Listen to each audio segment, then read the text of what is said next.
Gurubhyo Namaha, Namo Namaha.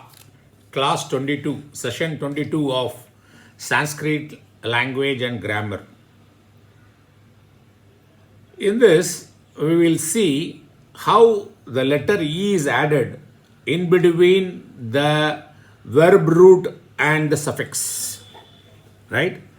So the E is added before the pratyaya. To indicate it should be added before the pratyaya, it is added. It means the E should be added before the pratyaya. See how precisely, very, very thoughtfully he has used only one letter to indicate that this letter should be used before the pratyaya. It. The Agama means addition.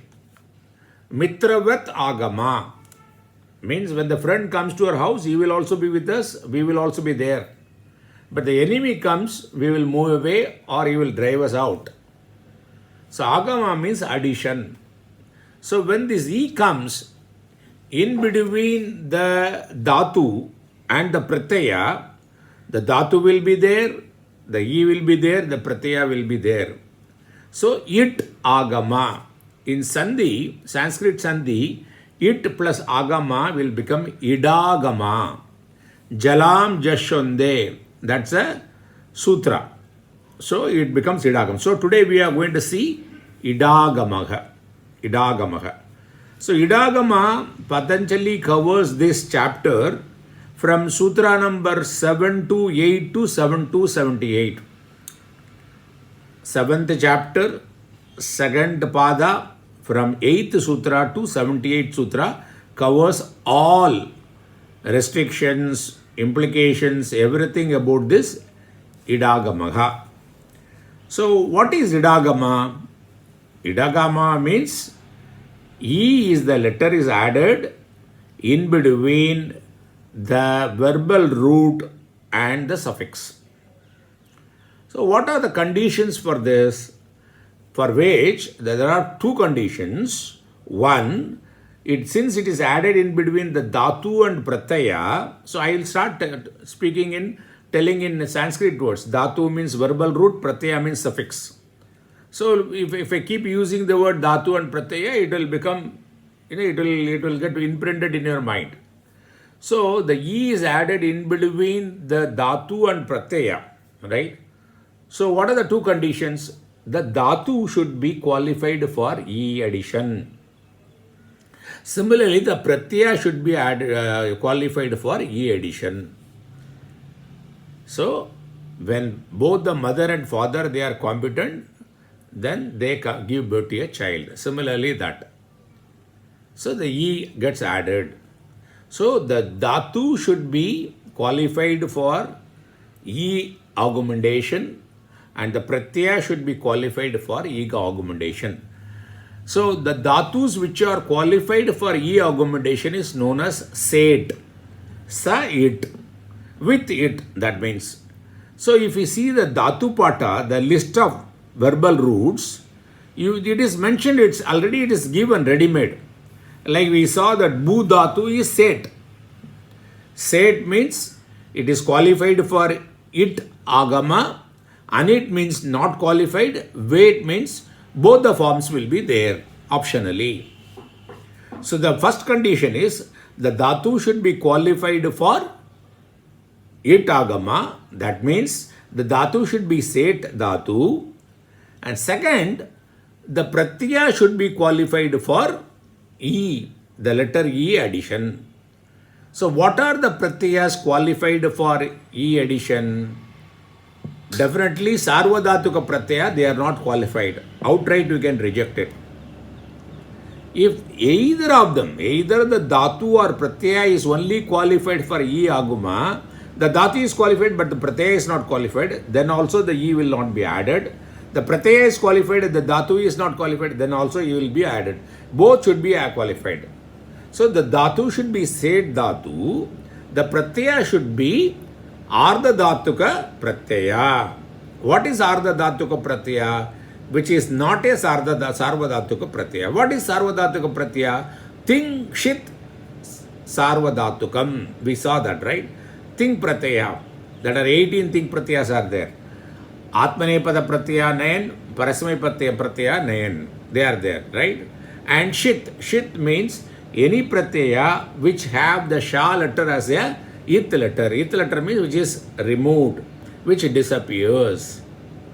So Sarvadhatuka Lakara is pratyaya are not qualified for E augmentation.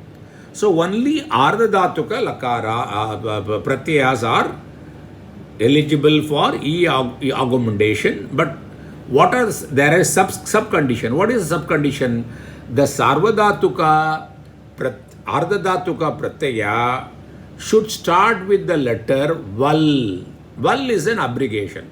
So there are two conditions. One is the dhatu should be said. Second, the pratyaya should be ardhadhatuka pratyaya, and the first letter of the ardhadhatuka pratyaya should be starting with Val. What is Val? It is an abbreviation. Abbreviation of all consonants excluding ya. All consonants excluding ya. So if the pratyaya, the suffix is ardhadhatuka and it starts with the letter Val, it's an abbreviation, which means all starting with the consonant excluding ya, then the pratyaya is also qualified for adding E.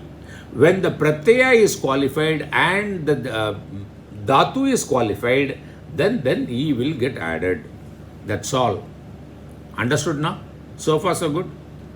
Now, how do you find the dhatu is a said dhatu or anit dhatu? There is two ways. One is I said that it is ready-madely given in the dhatu pata, the list of the verbal roots, or Patanjali has defined what is anit. What is anit dhatu?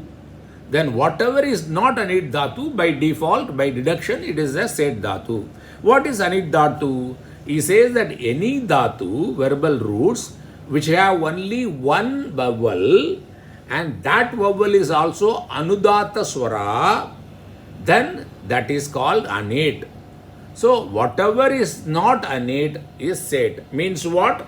If the dhatu has got more than one vowel, or even if it has got only one vowel but it doesn't have anudata swara, if it has had udata swara, for example, then also it is said dhatu.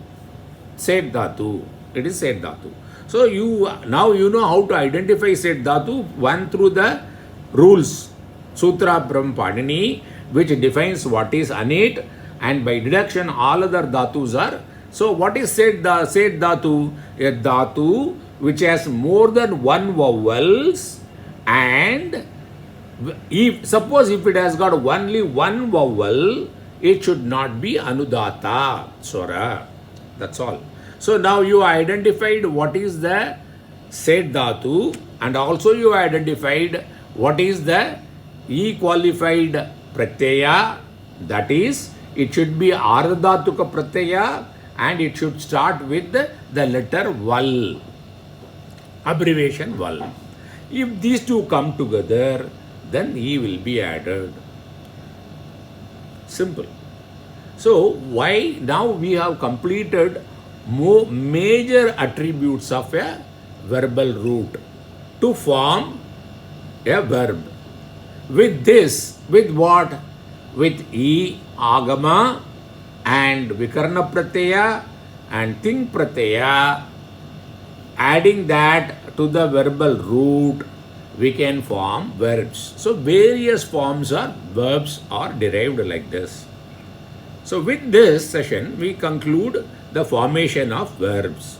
From next session onwards, we will take Namapadam. Namapadam means nouns. Okay? Thank you very much.